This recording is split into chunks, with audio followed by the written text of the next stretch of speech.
Hello student, पिछले video में जो हमारा चैप्टर 3 था नास्तिवाद और हिटलर का उदय को 1.1 युद्ध का असर और 1.2 राजनीतिक रेडिकलवादियों का उदय देखे थे। अब आगे देखिए 1.3 में है मंदी के साल। देखिए सन 1924 से 1928 तक जर्मनी में कुछ स्थिरता रही, लेकिन यह स्थिरता मानो रेत के ढेर पर खड़ी थी।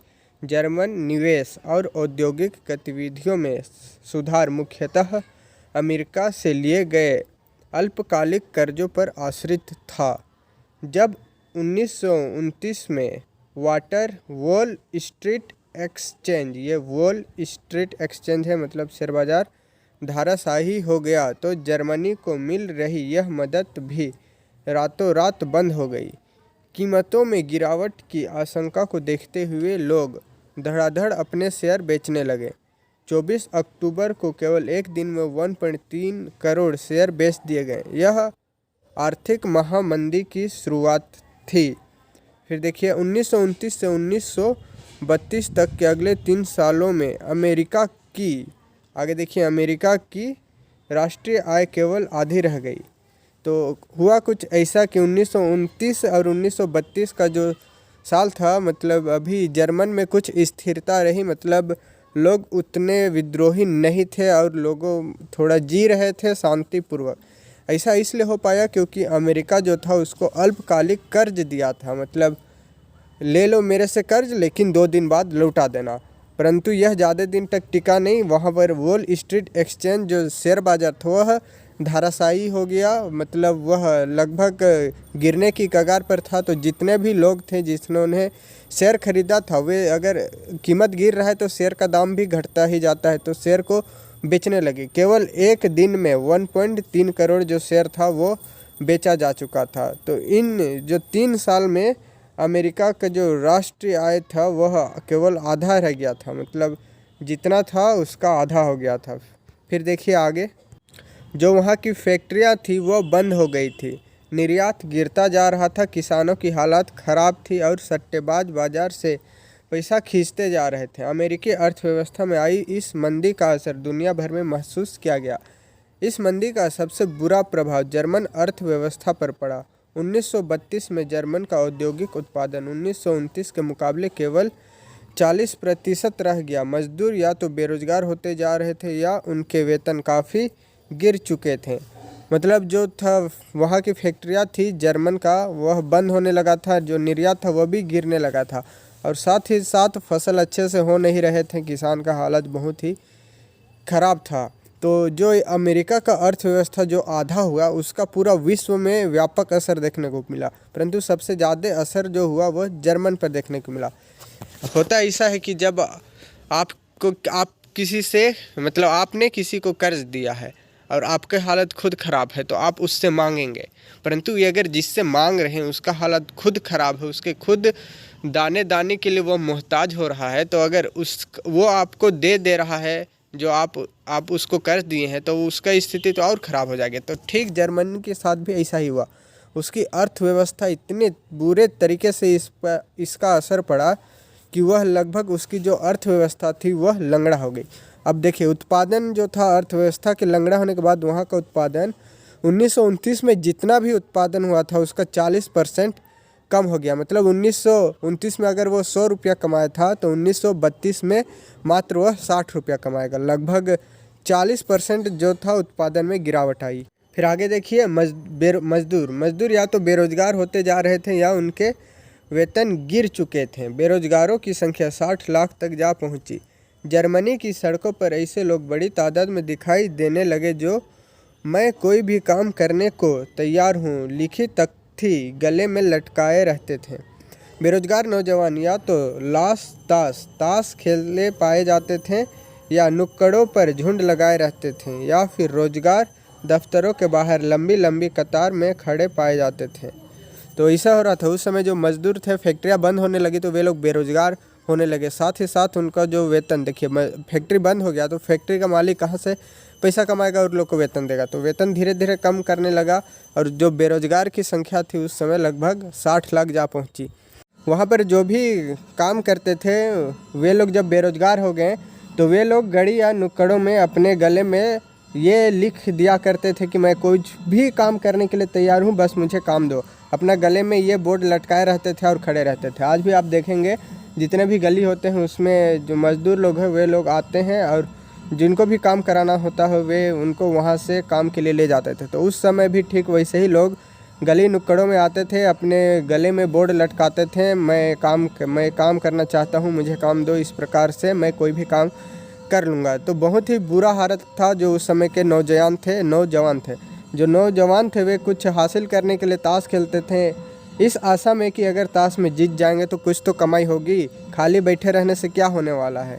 या फिर नुक्कड़ में झुंड लगाए रहते थे, या फिर जो दफ्तर होते थे उस समय सरकारी हो गया या फिर प्राइवेट हो गया तो उसके चक्कर लगाते हैं। आज भी जो नौजवान हैं वे भी भारत में भी गली गली मतलब दफ्तर चक्कर लगाते हैं, मुझे नौकरी दीजिए। जितना भी वैकेंसी आता है हर फॉर्म भरते हैं, परंतु जो वैकेंसी भरने वाले की संख्या इतनी ज़्यादा है कि सभी को सीट नहीं मिल पाता है। फिर आगे देखिए, वहाँ का जो युवा वर्ग था आपराधिक गतिविधियों में लिप्त था। देखिए, युवा वर्ग आपराधिक गतिविधियों में लिप्त होता जा रहा था। चारों तरफ गहरी हताश का माहौल था।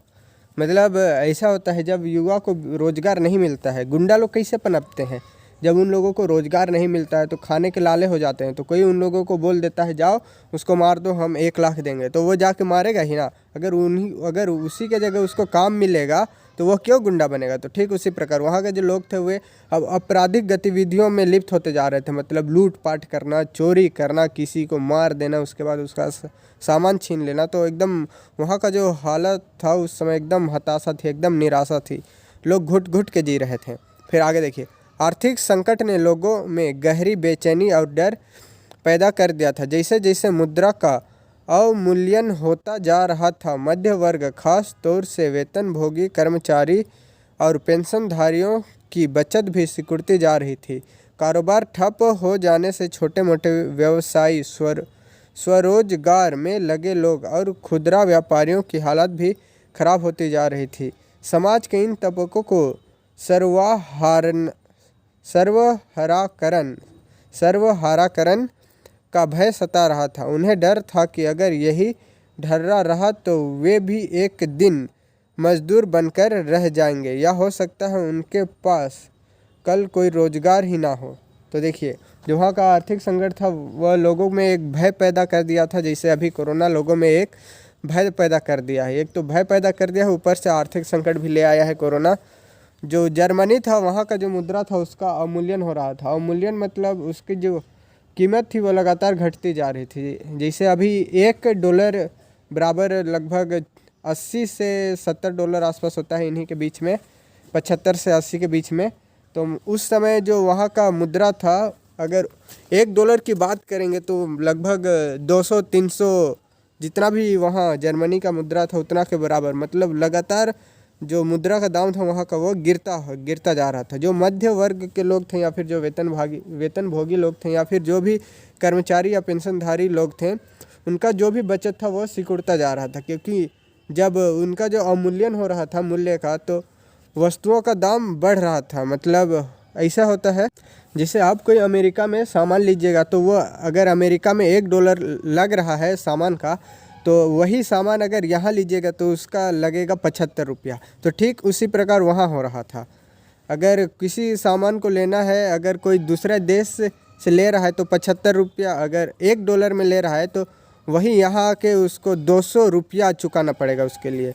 तो ऐसे ही हो रहा था।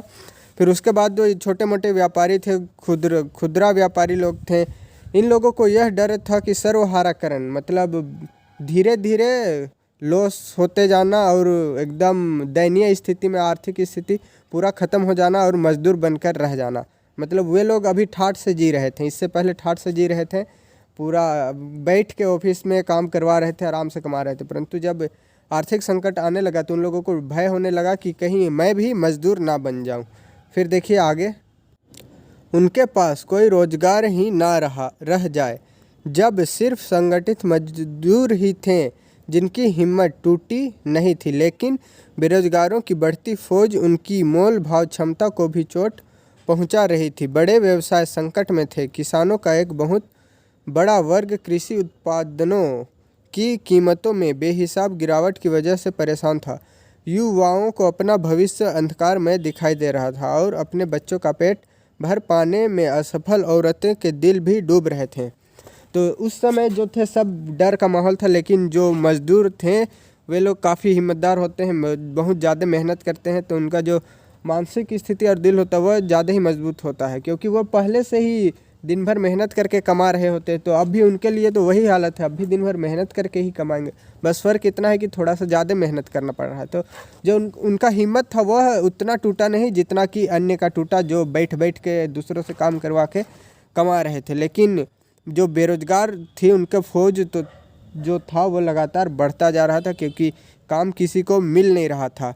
जो किसान का एक बड़ा वर्ग था, जिसे उत्पादन में जो कीमत था उत्पादन का वह लगभग एकदम कम होने लगा था, गिरने लगा था। तो इसकी वजह से वे परेशान हो गए थे, क्योंकि अगर आप कृषि करेंगे, आपका अगर पूंजी 1,000 लगा है और आपको वही सामान को 100 रुपये में बेचना पड़ेगा, तो आपको तो परेशान ही होंगे, आपको निराशा होगी। तो इस प्रकार, और जो युवा थे वहाँ का, उनका जो भविष्य था, अपना जो फ्यूचर उन लोगों को दिख रहा था वो अंधकार में दिख रहा था। उन लोगों को लग रहा था कि फ्यूचर में ना हमें काम मिलेगा और ना ही हम खाना खा पाएंगे। और जो औरतें थी वे भी उनको भी खाने के लाले थे, तो वे अपने बच्चे को क्या खिलाएंगे। तो उनका भी दिल डूबा जा रहा था कि कब ये सब ठीक होगा और हमें अच्छा खाना खाने को मिलेगा। फिर आगे देखिए, राजनीतिक स्तर पर वाइमर गणराज्य एक नाजुक दौर से गुजर रहा था। वाइमर संविधान में कुछ ऐसी कमियां थी जिनकी वजह से गणराज्य कभी भी अस्थिरता और तानाशाही का शिकार बन सकता था। इनमें से एक कमी अनुपातिक प्रतिनिधित्व से संबंधित थी। इस प्रावधान की वजह से किसी एक पार्टी को बहुमत मिलना लगभग नामुमकिन बन गया था। हर बार गठबंधन सरकार सत्ता में आ रही थी। दूसरी समस्या अनुच्छेद 48 की वजह से थी, जिसमें राष्ट्रपति को आपातकाल लागू करने और नागरिक अधिकार रद्द करने और अध्यादेशों के जरिए शासन चलाने का अधिकार दिया गया था। मतलब जो उस समय का वाइमर गणराज्य था, उसका जो कानून, उस समय जो भी कानून थे वो उतने मजबूत नहीं थे। तो वाइमर गणराज्य एकदम नाजुक दौर से गुजर रहा था। वाइमर गणराज्य में बहुत सारी कमियां थी, और एक सबसे बड़ी कमियां थी कि किसी एक दल को उस समय बहुमत नहीं मिल रहा था। तो लोग जो थे वे मिलीजुली सरकार बना रहे थे। जैसे अगर होता है बीजेपी को पूर्ण बहुमत नहीं मिला, तो बीजेपी किसी और कोई और जो दल है उससे गठबंधन करेगी और अपना बहुमत बनाएगी, उसके बाद उसको रखेगी, उसके बाद उसका सरकार कभी कभी ऐसा भी होता है, अगर गठबंधन सरकार वहाँ पर है तो गठबंधन टूट जाता है, तो जिससे सरकार भंग हो जाती है, उसके बाद फिर से चुनाव कराया जाता है। उसके बाद दूसरी समस्या ये थी कि अनुच्छेद 48 जो था उसकी वजह से वहाँ बहुत सारे समस्याएं आ रही थी, क्योंकि अनुच्छेद 48 है जो जर्मनी के राष्ट्रपति को यह आदेश देता है कि वह जब चाहे वहाँ मतलब देश की स्थिति को देखते हुए आपातकाल लगा सकता है।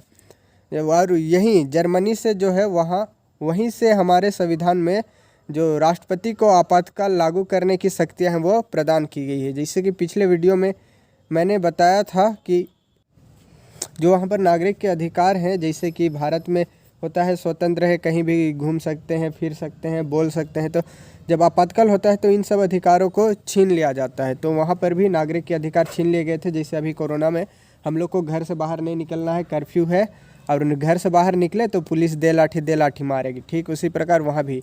और जो अध्यादेश होगा सरकार के द्वारा उसी का पालन करना है। अगर उसका अनुपालन करेंगे हम लोग तो भी हम लोग को कुछ जुर्माना भर सकता है, हमारा चालान भी कट सकता है, 1,000 का भी कट सकता है, 10,000 का भी कट सकता है। और जो वहाँ पर अभी मंत्रिमंडल थे वे मात्र 20 थे, और उन्हीं के द्वारा देश में शासन चलाया जा रहा था। और जैसे भारत में हर 5 साल के बाद चुनाव होता है, मतलब जब एक बार जब प्रधानमंत्री चुना जाता है तो उसके कार्य अवधि जो होती है वो 5 साल की हो, परंतु वहाँ का जो सत्ता था वाइमर गणराज्य, उसकी अवधि मात्र 239 दिन थी। और यह भी बहुत ही दयनीय स्थिति में थी, क्योंकि जितने भी वह नुस्खे लगा रहा था उसके बावजूद भी देश की जो स्थिति थी उसमें कोई सुधार नहीं आ रहा था। जब देश की स्थिति में कोई सुधार नहीं आ रहा था तो वहाँ के लोग थे लोकतांत्रिक संसदीय व्यवस्था से नाराज़ होने लगे थे। उनको तो लग रहा था कि पहले राजा का ही शासन ठीक था, चैन से हम लोग खा तो रहे थे, अभी तो भूखे मर रहे हैं। तो वाइमर गणराज्य के पास जो था इन सभी मुश्किल हालात के लिए कोई समाधान नहीं था। इस वीडियो में इतना ही। अगले वीडियो में हम लोग देखेंगे हिटलर का उदय। आई होप वीडियो आपको समझ में आया होगा। इस वीडियो को लाइक करें, शेयर करें, कमेंट करें और इस चैनल SDS ट्यूटोरियल को सब्सक्राइब करें। Thank you.